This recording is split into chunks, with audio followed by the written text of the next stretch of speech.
एक शहर ने साढ़े कोल खादिम हुसैन खामोश, ये तहसील बुआने का एक पिंड है तितरां वाली, उत्थों के शहर ने दोड़ा बड़ा खूबसूरत लिखते ने। बाबा जी अब्दुल रहमान सराई के शागिर्द ने। उन्हों का एक दोड़ा जड़ा ना शिकवा जवाब शिकवा दो दोड़े ने जेडे कि मैं 6वीं 7वीं जमात उस टाइम मैं याद किए, वो मैं थोड़े नाल शेयर करना कि ओरा लाया पखवा जरा सोच के उड, तैनू तली ते चोग चुगैसां, तेरे सोहणिया सोहणिया पैरां विच हसरत दियां झांजरां पेसां, तैनू दिल दे खुले जे पिंजरे विच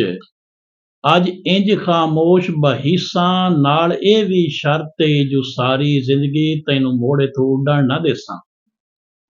इस वेला उसने कोई जवाब लिखा है कि वो पक्खू आखदा है कि ना ना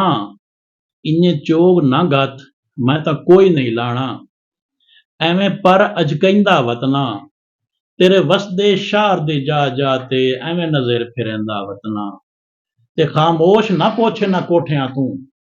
क्यों फेरियां लेंदा वतना, जेड़ा कल तूफान विच रुल गया है वो सज्जन टुटेंदा वतना।